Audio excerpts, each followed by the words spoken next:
আল্লাহ রাব্বুল আলামিন এই পৃথিবীর সবচেয়ে সুখী মানুষটাকে, এই পৃথিবীতে যার কোনো দুঃখ কষ্ট কিচ্ছু ছিল না, এই মানুষটাকে ডেকে নিয়ে আসবেন।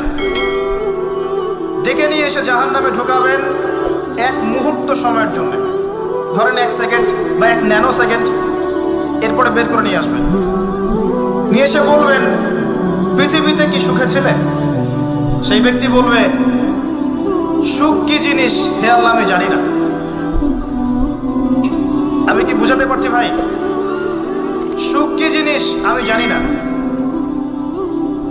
আর আল্লাহ রাব্বুল আলামিন এই পৃথিবীর সবচাইতে কষ্টে থাকা মানুষটাকে ডেকে নিয়ে আসবেন, এনে জান্নাতে ঢুকাবেন, ঢুকে 1 মুহূর্ত সময় রাখবেন, বের করে নিয়ে আসবেন। বলবেন পৃথিবীতে কষ্টে ছিলে? সেই বান্দা বলবে কষ্ট কি জিনিস আল্লাহ আমি জানি না।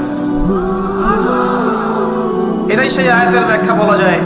আল্লাহ পাক বলেছেন কুল্লু নাফসিন যায়িকাতুল মাউত, প্রত্যেকটা নফস বা আত্মা মৃত্যুর স্বাদ গ্রহণ করবে। ফাইন্নামা তুওয়াফাউনা উজুরাকুম ইয়াওমাল কিয়ামাহ, কিয়ামতের মাঠে তোমাদের পূর্ণ প্রতিদান দেয়া হবে। ওই দিন ফামান যুহজিহা আনিন নার ওয়া উদখিলাল জান্নাহ ফাকাদ ফাজ, সেদিন যাকে আল্লাহ পাক জাহান্নাম থেকে বাঁচাবেন, জান্নাতে প্রবেশ করাবেন, একমাত্র সে ব্যক্তি সফল আর কেউ সফল। এই আয়াতটা হচ্ছে দ্য ডেফিনেশন অফ সাকসেস, যার পিছনে আমরা ছুটছি। আমরা সাফল্যের পিছনে ছুটি না। সফল হতে হবে, নিজের পায়ে দাঁড়াতে হবে, টাকা পয়সা করতে হবে, বাড়ি গাড়ি করতে হবে, ব্যাংক ব্যালেন্স করতে হবে, জমি জমা করতে হবে, একটা সুন্দরী গার্লফ্রেন্ড চাই, একটা স্ত্রী চাই, তাই না? আমরা সাফল্যের পিছনে ছুটতে চাই। আর আমাদেরকে বস্তুবাদী দর্শন শেখায় এগুলোই সাফল্যের মানদণ্ড।